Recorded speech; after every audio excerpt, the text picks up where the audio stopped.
Social media மூலமாக இந்த ஆராதனையில் பார்க்கிற மக்கள் எந்த இடத்தின் எந்த பகுதியிலிருந்து நீங்கள் இந்த ஆராதனைகளை பார்த்து கொண்டிருந்தாலும் இயேசு கிறிஸ்துவின் நாமத்தில் உங்களை நாங்கள் வரவேற்கிறோம்.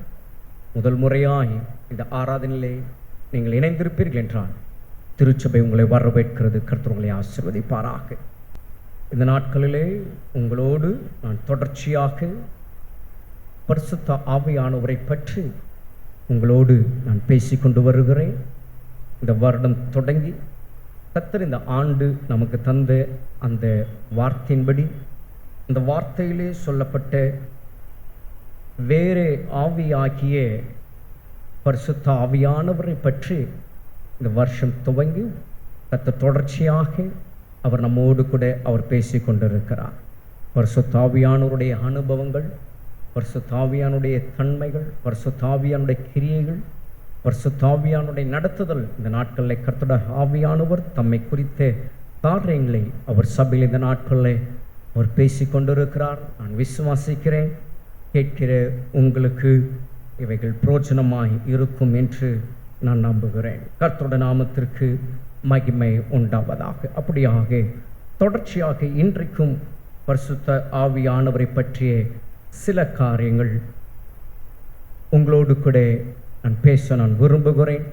கர்த்தருடைய ஆவியானவர் எனக்கு வெளிப்படுத்தினதை உங்கள் முன்பாக நான் வைக்க நான் ஆசைப்படுகிறேன். எடுத்துக்கொள்வோமாக 2 நாளாகமும் 20ஆம் அதிகாரம் 11ஆம் வசனம் முதல் 17ஆம் வசனம் வரையிலே நான் வாசிக்கிறேன். கவனியுங்கள். The book of 2 Chronicles chapter 20 verses 11 to verses 17. 2 நாளாகமும் 20ஆம் அதிகாரம் 11ஆம் வசனம் முதல் 17ஆம் வசனம் வரையிலும். இப்போதும் இதோ அவர்கள் எங்களுக்கு நன்மைக்கு தீமையை சரிக்கட்டி தேவரீர் எங்களை சுதந்திரிக்க பண்ணின உம்முடைய சுதந்திரத்திலிருந்து எங்களை துரத்திவிட வருகிறார்கள். எங்கள் தேவனே, அவர்களை நீர் நியாயம் தீர்க்க மாட்டீரோ? எங்களுக்கு விரோதமாக வந்த இந்த ஏராளமான கூட்டத்திற்கு முன்பாக நிற்க எங்களுக்கு பலன் இல்லை. நாங்கள் செய்ய வேண்டியது இன்னதென்று எங்களுக்கு தெரியவில்லை. ஆகையால் எங்கள் கண்கள் உம்மையே நோக்கி கொண்டிருக்கிறது என்றான். யூதா கோத்திரத்தார் அனைவரும், அவர்கள் குழந்தைகளும், அவர்கள் பெண் ஜாதிகளும், அவர்கள் குமாரரும் கூட கர்த்தருக்கு முன்பாக நின்றார்கள்.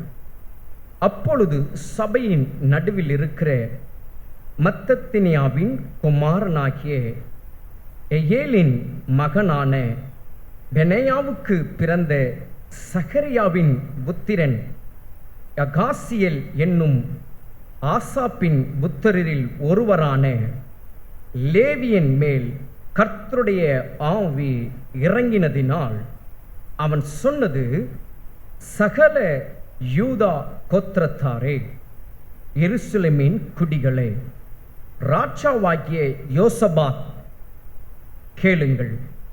நீங்கள் அந்த ஏராளமான கூட்டத்திற்கு பயப்படாமலும் கலங்காமலும் இருங்கள் என்று கர்த்தர் உங்களுக்கு சொல்லுகிறார். இந்த யுத்தம் உங்களுடையது அல்ல, தேவனுடையது. நாளைக்கு நீங்கள் அவர்களுக்கு விரோதமாய் போங்கள்.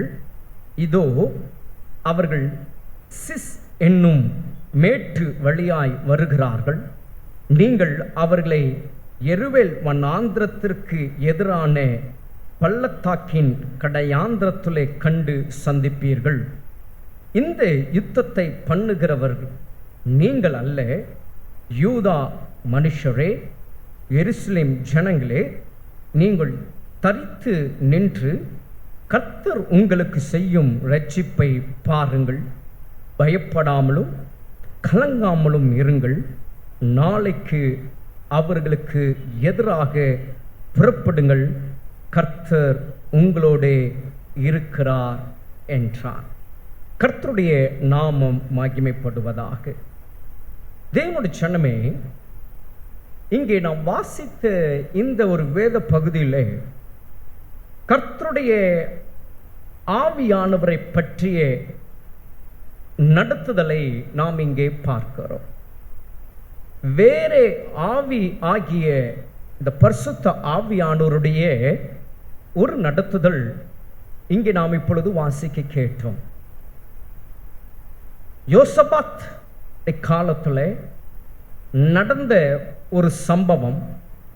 அந்த சம்பவத்தில் கர்த்தருடைய ஆவியானவர் எப்படியாய் அன்றைக்கு யோசபாத்துக்கும் அன்றைக்கு இருந்ததானே யூதா கோத்திரத்தாருக்கும் எருசலேம் குடிகளுக்கும் அவருடைய அந்த நடத்துதல், அவர் செய்த காரியங்களை நாம் இப்பொழுது இங்கே வாசிக்க கேட்டோம்.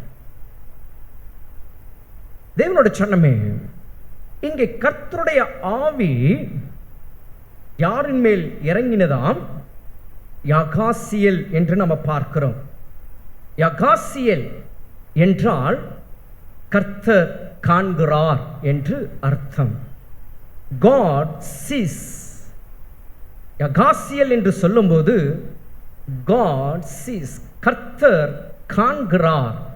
இப்போ இங்கே கர்த்தருடைய ஆவியானவர் யகாசியின் மேல் இறங்க காரணம், கர்த்தர் யோசபாத்தையும் யூதா கோத்திரத்து ஜனத்தையும் எருசலேமின் குடிகளையும் அவர் காண்கிறவராக இருக்கிறார்.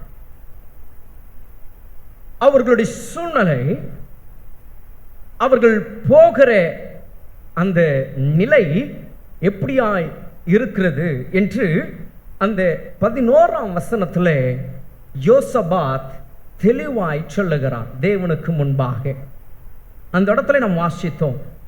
அவர்கள் எங்களுக்கு என்று அந்த இடத்துல யோசபாத் ஆரம்பிக்கிறார். அப்படியானால் சிலர் இவர்களுக்கு எதிராக எழும்பி இங்கே யோசபாத் சொல்லுகிறார், நன்மைக்கு தீமையை சரி கட்டி நீர் எங்களுக்கு சுதந்திரமாக தந்ததை அந்த இடத்திலிருந்து எங்களை துரத்திவிட பார்க்கிறார்கள் என்று ஒரு ஸ்டேட்மெண்ட் அந்த இடத்துல தேவனுக்கு முன்பாக யோசபாத் வைக்கிறார். யோசபாத் வைக்கும்போது அங்கே இருந்தவர்கள் யார்? 13ஆம் வசனத்தில் வாசிக்கிறோம், யூதா கோத்திரத்தார் அனைவரும், அவர்கள் குழந்தைகளும், அவர்கள் பெண் ஜாதிகளும், அவர்கள் குமாரரும் கூட கர்த்தருக்கு முன்பாக நின்றார். அப்போ யாவரும் அந்த இடத்துல கர்த்தருக்கு முன்பாக நிற்கிற இடத்தில் யோசபாத் கர்த்தருக்கு முன்பாக இந்த ஒரு ஸ்டேட்மெண்ட், இந்த ஒரு காரியத்தை சொல்லுகிறார். என்ன? எங்களுக்கு முன்பாக நன்மைக்கு தீமை சரி கட்டும்படியாக நிற்கிறார்கள். அவர்கள் யார் என்று யோசபாத் அழகாய் அந்த இடத்திலே அவர் சொல்லுகிறார். மேலே ஒரு வசனத்திற்கு மேலாக நீங்கள் 10ஆம் வசனத்திலே பார்க்கும்போது அங்கே அவர் சொல்லுகிறார், இப்போதும் இதோ இஸ்ரவேலர் எகிப்து தேசத்திலிருந்து வருகிற போது அம்மோன் புத்திரர், மோவாபியர், சேயீர் மலை தேசத்தாருடைய சீமைகள் வழியாய் போக நீர் உத்தரவு கொடுக்கவில்லை. ஆகையால் அவர்களை விட்டு விலகி அவர்களை நாசப்படுத்தாதிருந்தார்கள். இந்த வார்த்தைகளை கவனிக்கும் போது சில தேசத்தாரை யோசபாத் அந்த இடத்துல குறிப்பிடுகிறார். அப்போ அந்த தேசத்தார் இப்பொழுது இவர்களுக்கு நன்மைக்கு தீமை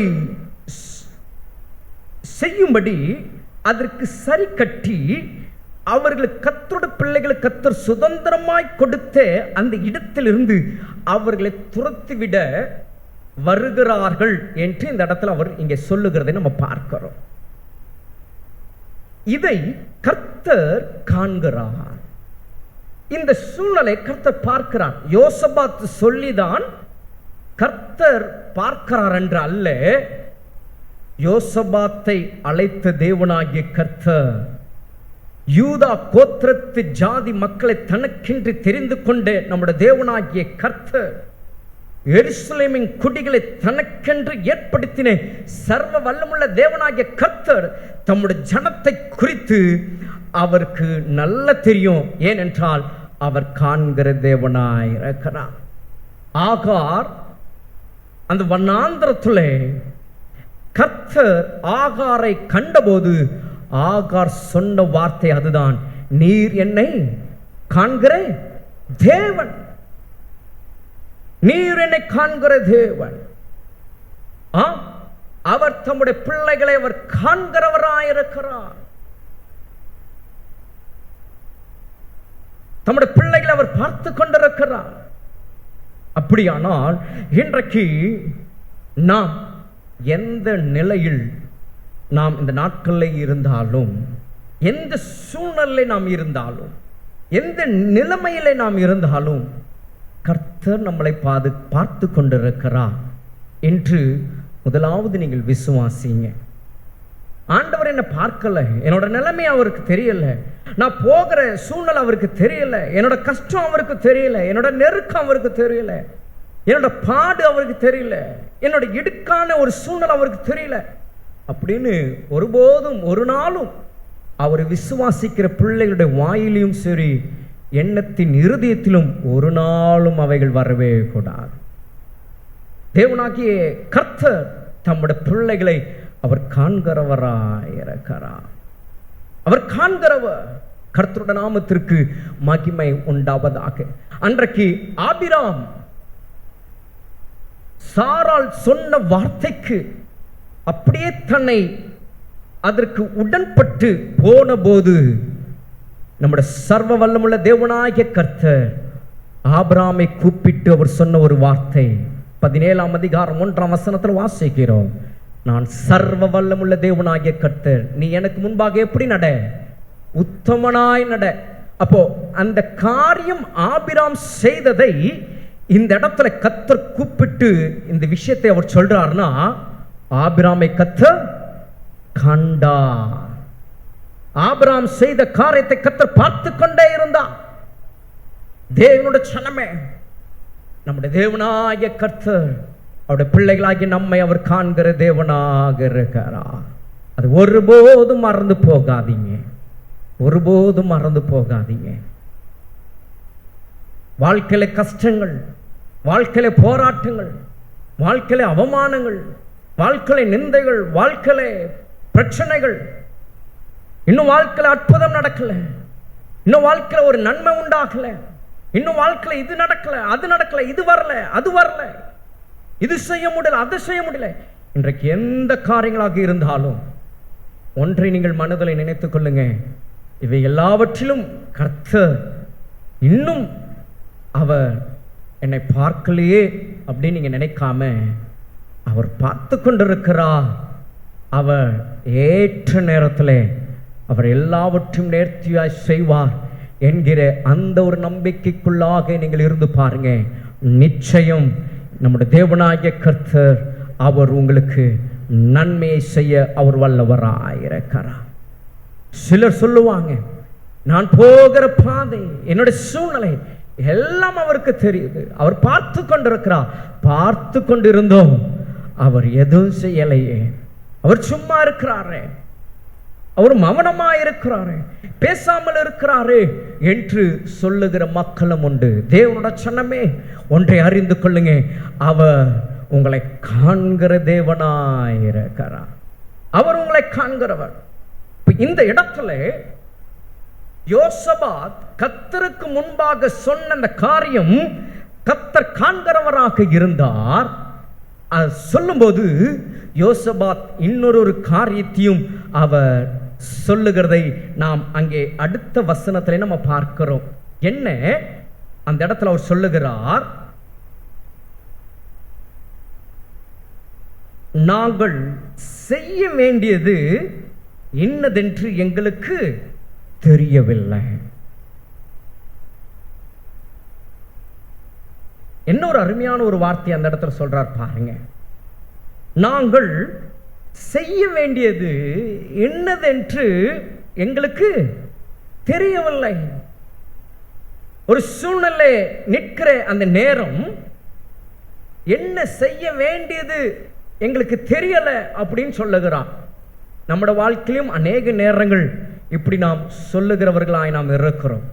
சூழ்நிலை மாறும்போது, நிலைமை மாறும்போது, காலம் மாறும்போது, நமக்கு எல்லாம் எதிரடையாய் நமக்கு சம்பவிக்கும் போது, நடக்கும்போது நாம் சொல்லுகிற காரியம்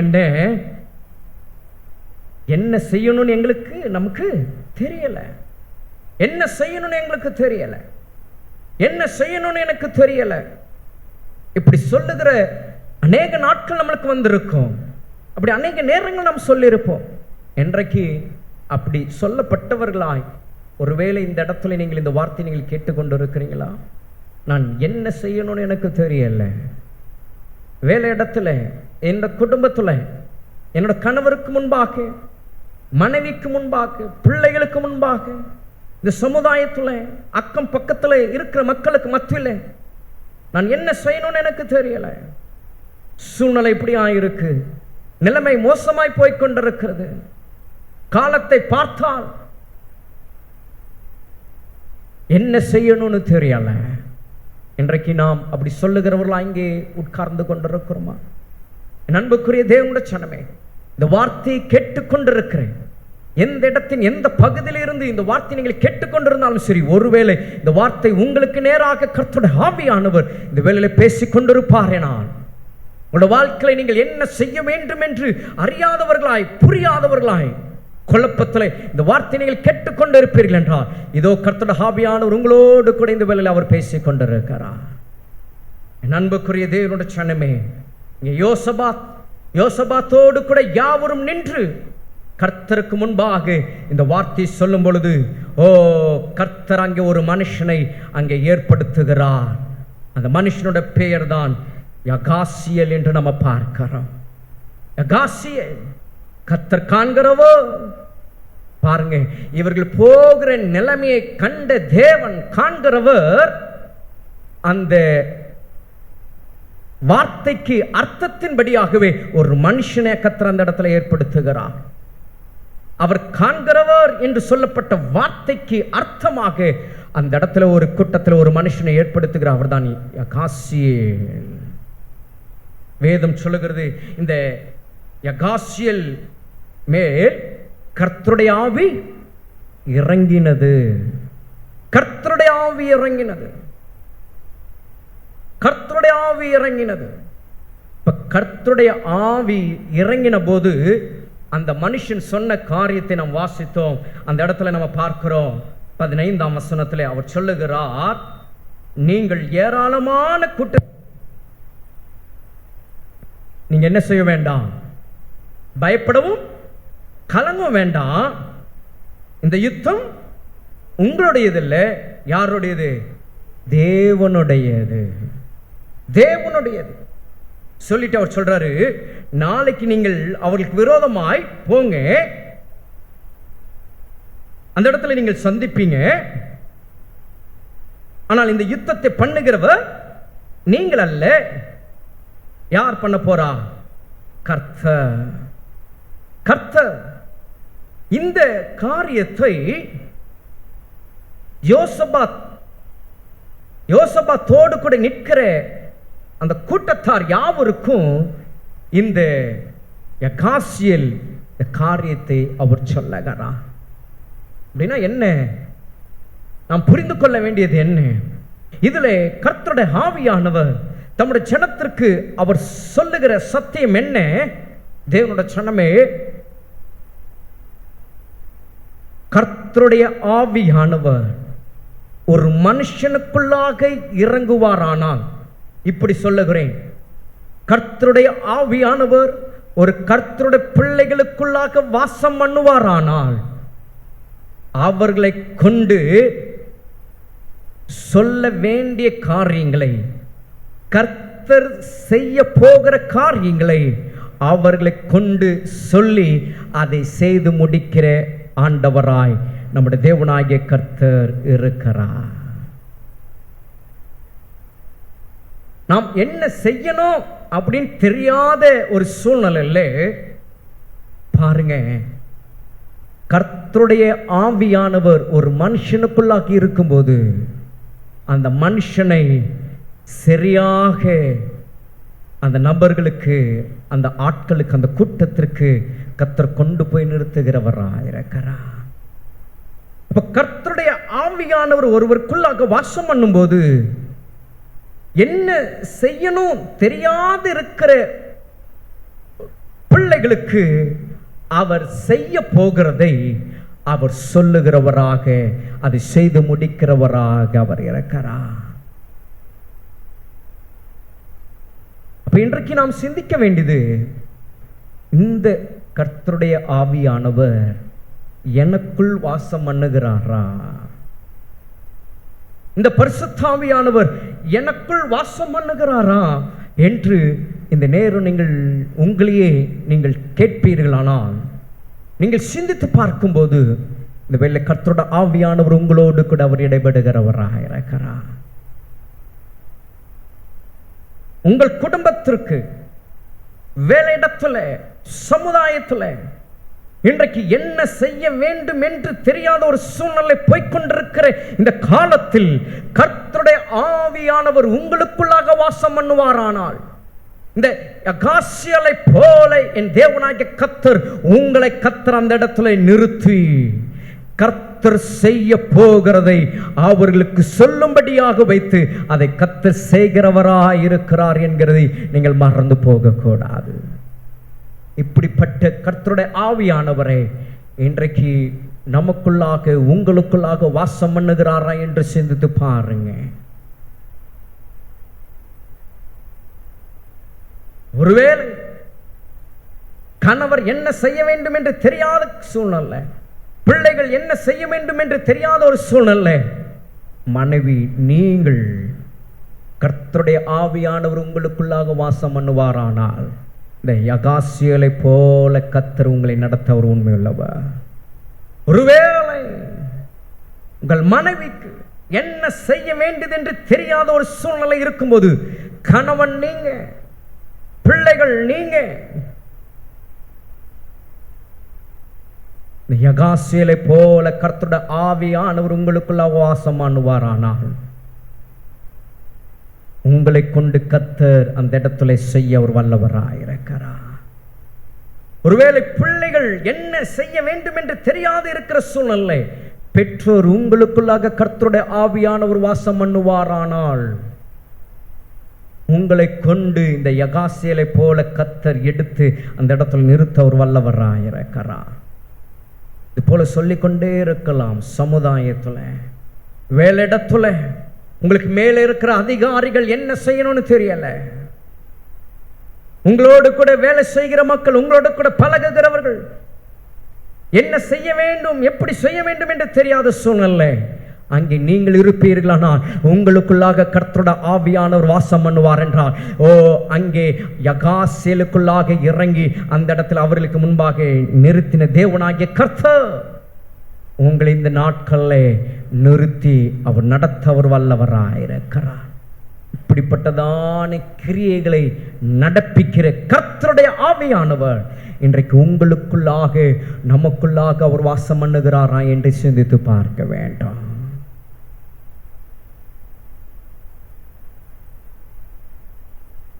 சிந்தித்து பாருங்க.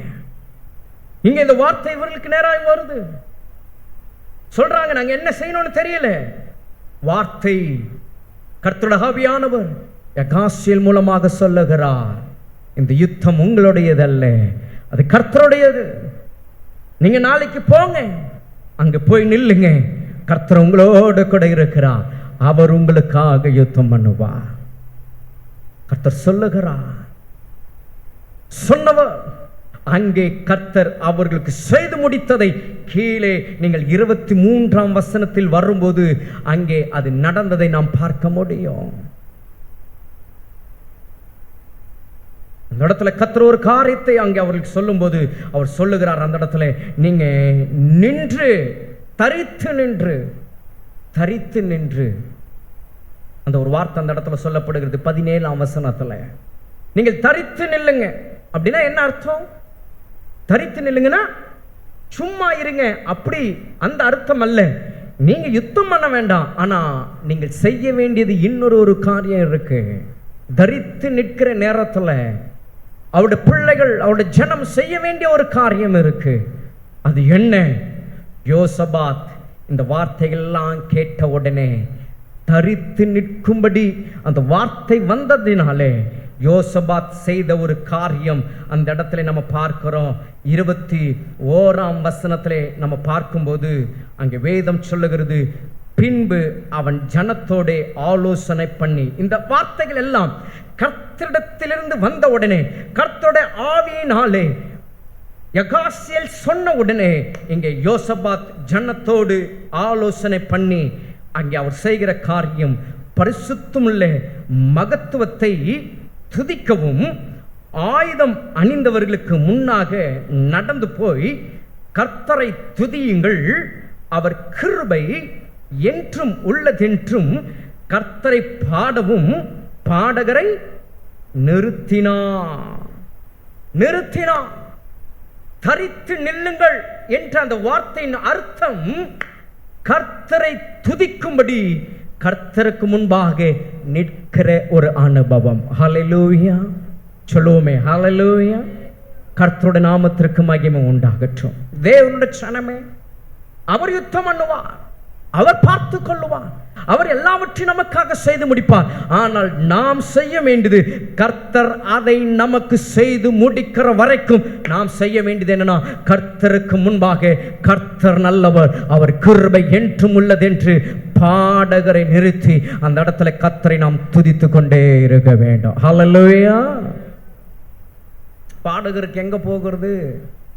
சபனா இருக்கிற கூட்டத்தில் சிலரை தேர்ந்தெடுத்து பாடகரை ஏற்படுத்தி ஒரு கொயராக அங்கே நாம் நிறுத்தலாம். அப்போ நாம் சபையை தாண்டி வெளியே நாம் இருக்கிற இடங்களிலே பாடகரை நிறுத்தணும்னா நீங்க தானே அதை கண்டுபிடிக்கணும். உங்க குடும்பத்தில் உள்ள எல்லா பிள்ளைகளையும் பாடகர்கள் தான். கணவன், மனைவி, பிள்ளைகள், கர்த்தர் உங்களை அவருக்கு சொந்த ஜனமாக ஏற்படுத்தியிருக்கும் பொழுது அவர் உங்களுக்கு கொடுத்திருக்கிற கிருபையின்படி நீங்கள் குடும்பமாக கர்த்தருக்கு முன்பாக நின்று பாடுகிறவர்களாய் நீங்கள் இருக்க வேண்டும். கர்த்தர் உங்களுக்காக யுத்தம் பண்ணுவார், உங்களுக்காக அவர் யாவையும் செய்து முடிப்பார். ஆனால் நீங்கள் அந்த காரியம் கர்த்தர் செய்து முடித்து அதை உங்களோட வாழ்க்கையை நீங்கள் பார்க்கிற வரைக்கும் குடும்பமாய் நீங்கள் நின்று கர்த்தரை மகிமைப்படுத்த வேண்டும், கர்த்தரை பாட வேண்டும், பாடல்களை பாடி கர்த்தரை துதிக்க வேண்டும். வேலிடத்துல யார் கர்த்தருடைய பிள்ளைகள், யார் கர்த்தருடைய ஜனம் தேர்ந்தெடுத்து அந்த இடத்துல கர்த்தர் ஒரு காரியத்தை செய்கிற வரைக்கும் நீங்கள் அங்கே கர்த்தரை துதிக்க வேண்டும். இதுதான் தரித்து நிற்கிற ஒரு அனுபவம். கர்த்தர் பார்த்து கொள்ளுவார், கர்த்தர் யுத்தம் பண்ணுவார் சொல்லிட்டாருன்னு சொல்லிட்டு நம்ம சும்மா அப்படியே நம்முடைய காரியத்தை பார்க்கிறது அல்ல அனுபவம். இந்த இடத்துல யகாசியேல் மூலமாக கர்த்தருடைய ஆவியானவர் தம்முடைய ஜனத்திற்கு நாங்கள் என்ன செய்யணும்னு எங்களுக்கு தெரியலன்னு சொல்லி நின்று கொண்டிருந்த வேளையிலே கர்த்தருடைய ஆவியானவர் இந்த வார்த்தைகளை சொல்லும் போது, அவர் பார்த்து கொள்ளுகிறேன்னு சொல்லும் போது தம்முடைய ஜன தரித்து நிற்கும்படியாக சொன்னார். இந்த நாட்கள்ல நம்முடைய வாழ்க்கையில தேவனுடைய ஜனமே கொஞ்சம் யோசிச்சு பாருங்க. நாம் என்ன செய்யணும்னு தெரியாது நிற்கிற நேரங்கள் அவர் சொல்லுகிறார், நான் யுத்தம் பண்ணுவேன், நான் பார்த்து கொள்ளுவேன் எல்லாவற்றையும், உனக்காக நான் எல்லாவற்றையும் நான் பார்த்து கொள்ளுவேன், உங்களுக்காக நான் எல்லாவற்றையும் நான் பார்த்து கொள்ளுவேன். யுத்தம் என்னுடையது, இந்த காரியம் என்னுடையது, இந்த வேலை என்னுடையது, இதை நான் செய்வேன். நீங்கள் சும்மா தரித்து நின்றால் போதும். தேவனுடைய ஜனமே, உங்களோட வாழ்க்கையில் அந்த அனுபவம் இருக்கா? உங்களோட வாழ்க்கையில் அந்த அனுபவத்தோடு நீங்கள் போய்கொண்டு இருக்கிறீங்களா? உங்களோட வாழ்க்கையில் நீங்கள் இருக்கிற சூழ்நிலையில என்ன செய்யணும்னு தெரியாத நிலையில குடும்பமாக கர்த்தரை பாடி துதிக்க முடியுதா? கடந்த நாட்கள்ல ஒரு சகோதரன் சொல்றாரு, நாட்கள்ல எனக்கு உண்டாகிற இந்த சூழ்நிலையெல்லாம் பார்க்கும்போது அவர் விட்டு ரொம்ப தூரம் போகக்கூடிய நிலைக்கு என்னோட மனம் போகுது. விசுவாசம் அவர் மேல வச்சதெல்லாம் இல்லை அப்படின்ற மாதிரி என்னோட வாழ்க்கையில போகுது. சொன்னவர் யாருன்னா, ஒரு காலங்களில் வேதத்தை கையில் எடுத்து ஊழியம் செய்த ஒரு சகோதரன், கர்த்தருக்காக ஊழியம் செய்த ஒரு சகோதரன். எனக்கு அவர் சொல்லுகிறது, என்னோட நிலையை பார்க்கும்பொழுது, ஆண்டவரெல்லாம் இனிமேல் நம்பி இருந்தா ஆகாது, இனிமேல் நம்ம விசுவாசம்லாம் அவர் மேலாம் இருக்கிறது கொஞ்சம் கஷ்டம்தான் அப்படின்னு அவர் சொல்றதை பார்க்கும்போது எனக்கு ரொம்ப வேதனையா இருந்தது. இன்றைக்கு அதுதான் இன்றைக்கு கர்த்தருடைய பிள்ளைகளோட வாழ்க்கையிலே நேரிடுகிறது. வாழ்க்கையில சூழ்நிலைகள் நிலைமை மாறும்போது, நாம் என்ன செய்ய வேண்டும் என்று தெரியாத ஒரு நிலையில் நாம் நிற்கும் போது, நம்மளோட மனம் சத்துரு இப்படியாய் கொண்டு போகிறவனாய் இருக்கிறான். அந்த சகோதரன் சொல்லிட்டாரு, சொல்லாத எத்தனையோ பேர் இந்த கூட்டத்தில் நாம் அமர்ந்திருக்கலாம். அவர் வெளிப்படையாக சொல்லிட்டாரு. சொல்ல முடியாதபடிக்கு மனதிற்குள்ளாக நினைத்து நினைத்து இந்த இடத்துல இந்த சத்தத்தை கேட்டுக்கொண்டிருக்கலாம். ஒருவேளை இந்த சத்தத்தை கேட்டுக்கொண்டிருக்கிற தேவனுடைய சனம் நீங்கள் யாராயிருந்தாலும் ஒருவேளை அந்த நிலையில் இருந்தீங்கன்னா, இன்றைக்கு ஒரு காரியத்தை நம்முடைய தேவனாகிய கர்த்தர் சொல்லுகிறார், யுத்தம் என்னுடையது, இந்த காரியம் என்னுடையது மகனே, இந்த வேலை என்னுடையது மகளே, இதை நான் பார்த்துக் கொள்வேன். ஆனால் நீங்க செய்ய வேண்டியது தரித்து நில்லுங்க, தரித்து நில்லுங்க. குடும்பமாய் நீங்கள் பாடி கர்த்தரை துதித்து பாருங்க. கர்த்தர் அந்த இடத்துல அவர் உங்களுக்காக யாவையும் அவர் செய்து முடிப்பார். சொன்னவர் செய்து முடிப்பார். அந்த இடத்துல 23ஆம் வசனத்துல அந்த 22ஆம் வசனத்திற்கு 2ஆம் பகுதியிலிருந்து நீங்கள் வாசிச்சீங்கன்னா அங்க வேதம் சொல்லுகிறது பாருங்க. அவர்கள் பாடி துதி செய்ய தொடங்கின போது யூதாவுக்கு விரோதமாய் வந்து பதிவிருந்த அம்மோன் புத்திரரையும் மோவாபியரையும் சேயீர் மலை தேசத்தாரையும் ஒருவருக்கு விரோதமாய் ஒருவரை கர்த்தர் எழும்ப பண்ணினதினால் அவர்கள் வெட்டுண்டு விழுந்தார்கள். எப்படி எனில், அம்மோன் புத்திரருக்கும் மோவாபியருக்கும் சேயீர் மலை தேசத்து குடிகளை சங்கரிக்கவும் அழிக்கவும் அவர்களுக்கு விரோதமாய் எழும்பினார்கள். சேயீர் குடிகளை அழித்து தீர்த்த போது தாங்களும் தங்களில் ஒருவரை ஒருவர் அழிக்கத்தக்க விதமாய் கை கலந்தார்கள் என்று வேதம் சொல்லுகிறது. பார்த்தீங்களா, யுத்தம் என்னுடையது, நான் பார்த்துக்கவன் சொல்லிட்டார்னா ஆண்டவர் அதை எப்படியும் அவர் செய்து முடிப்பார். அதை எப்படியும் அவர் பார்த்துக் கொள்ளுவார். ஆண்டவர் அதை எப்படியும் அதை செய்து முடிக்க அவர் வல்லவராயிருக்கிறார். ஆனால் நாம் செய்ய வேண்டியது தரித்து நிற்க வேண்டும். கர்த்தருடைய நாம மகிமைப்படும்படியாக கர்த்தர் நல்லவர், கர்த்தர் நல்லவர். சூழ்நிலை நெருக்கத்திற்குள்ளாய் கொண்டு போகுதா, பிரச்சனைக்குள்ளாக கொண்டு போகுதா, கஷ்டத்திற்குள்ளாக போகுதா, அவமானத்திற்குள்ளாக போகுதா, நிந்தைக்குள்ளாக போகுதா, கலக்கத்திற்குள்ளாக, கர்த்தர் நல்லவர்னு சொல்லி பாடி பாருங்க.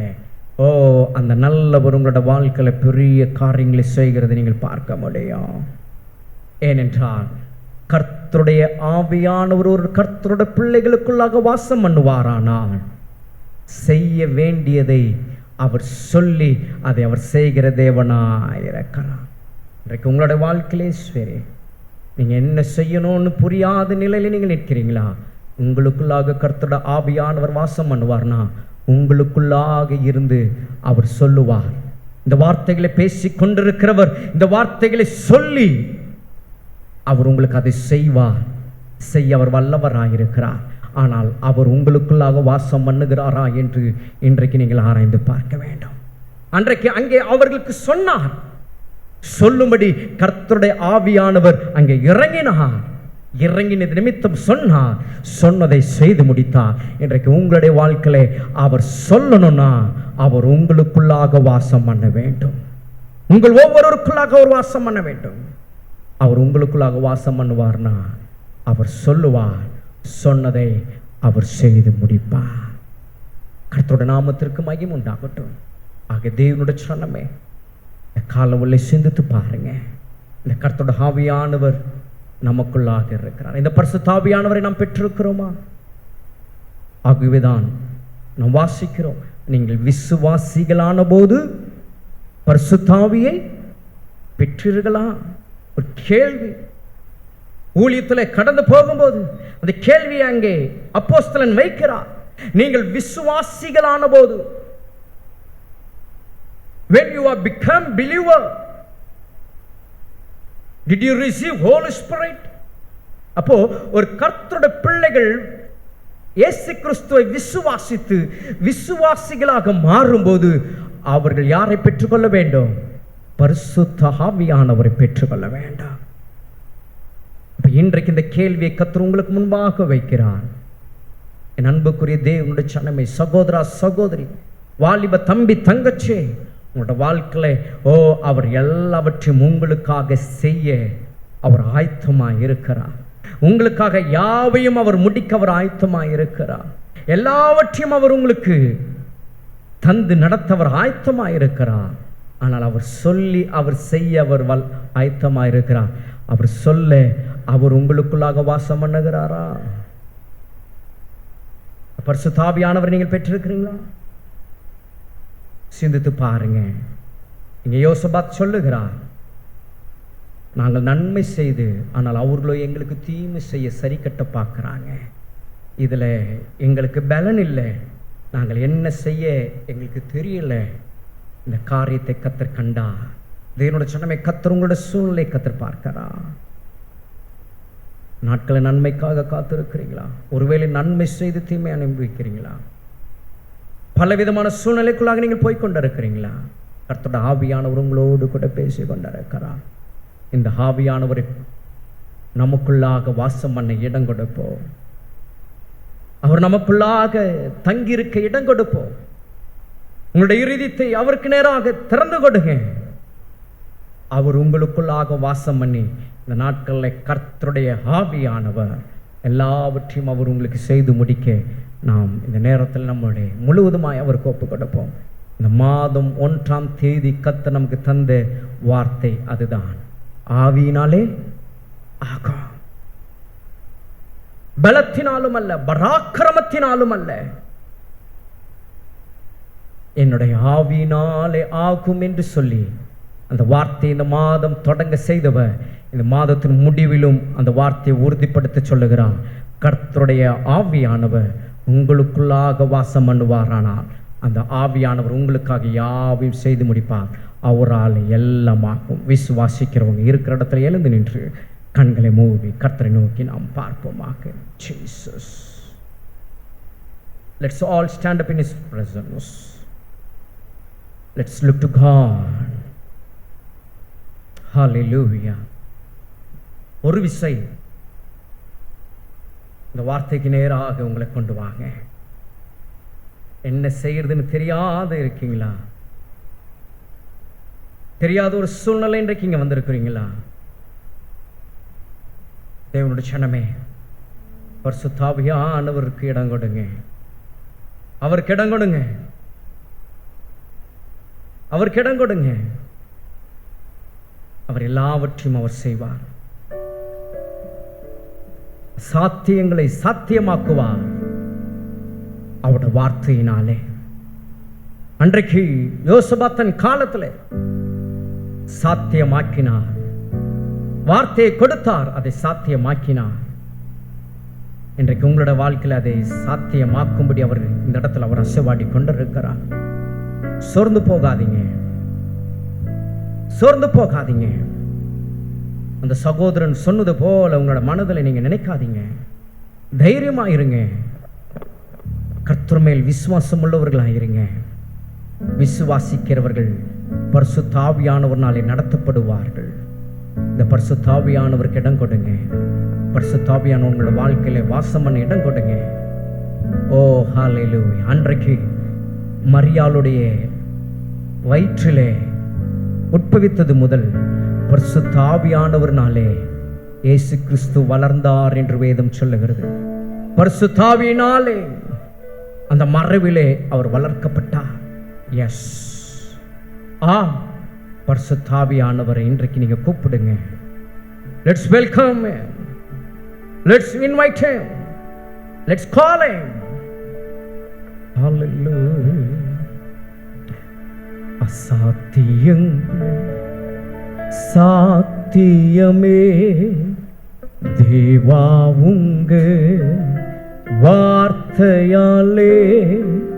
அசாத்தியங்கள் சாத்தியமே தேவா உங்க வார்த்தையாலே அசையாத மலை கூட அசைந்திடுமே, அசையாத மலை கூட அசைந்திடுமே, அமராத புயல் கூட அமர்ந்திடுமே, அமராத புயல் கூட அமர்ந்திடுமே. எல்லா புகழும் எல்லா கனமும் என்னில் அசாத்தியம் செய்பவரே, எல்லா துதியும் எல்லா உயர்வும் என்னில் நிலை வருமானவரே. எனக்கா நிற்கும் இயேசுவுக்கே, எனக்கா பேசும் இயேசுவுக்கே, எனக்கா நிற்கும் இயேசுவுக்கே, எனக்கா பேசும் இயேசுவுக்கே. அசாத்தியங்கள் சாத்தியமே தேவா உங்க வார்த்தையாலே, அசாத்தியங்கள் சாத்தியமே தேவா உங்க வார்த்தையாலே, அசையாத மலை கூட அசைந்திடுமே, அமராத புயல் கூட அமர்ந்திடுமே, அசையாத மலை கூட அசைந்திடுமே, அமராத புயல் கூட அமர்ந்திடுமே. எல்லா புகழும் எல்லா கனமும் என்னில் அசாத்தியம் செய்பவர்க்கே, எல்லா புகழும் எல்லா கனமும் என்னில் அசாத்தியம் செய்பவர்க்கே, எல்லா துதியும் எல்லா உயர்வும் என்னில் நிலை வருமானவர்க்கே. எனக்கா நிற்கும் இயேசுவுக்கே, எனக்கா பேசும் இயேசுவுக்கே, எனக்கா நிற்கும் இயேசுவுக்கே, எனக்கா பேசும் இயேசுவுக்கே. சொல்லுவோமா? எனக்கா நிற்கும் இயேசுவுக்கே, எனக்கா பேசும் இயேசுவுக்கே. சொல்லுங்க, எனக்கா நிற்கும் இயேசுவுக்கே, எனக்கா பேசும் இயேசுவுக்கே, எனக்கா நிற்கும் இயேசுவுக்கே, எனக்கா பேசும் இயேசுவுக்கே, எனக்கா நிற்கும் இயேசுவுக்கே, எனக்கா பேசும் இயேசுவுக்கே. கரங்களை தட்டி இந்த ராஜாதி ராஜாவுக்கு எல்லா கன மகிமை உண்டாக. எஸ், அவர் உங்களுக்காக நிற்பார், அவர் உங்களுக்காக பேசுவார், அவர் உங்களுக்காக யாவையும் செய்து முடிப்பார். அந்த பரிசுத்த ஆவியானவர் உங்களுக்குள்ளாக வாசம் பண்ண நாட்களே அவரை அழைப்போம். பரிசுத்த ஆவியானவர் உங்களுக்குள்ளாக வாசம் பண்ணுவாராக. அவர் இந்த நாட்களை கிரியை செய்ய இந்த நாட்களை நம்ம முழுவதுமாய் ஒப்புக் கொடுப்போம். அந்த ஒவ்வொருவரையும் கர்த்தர் ஆசீர்வதித்து சமாதானத்தோடு கர்த்தர் வழி நடத்துவார்.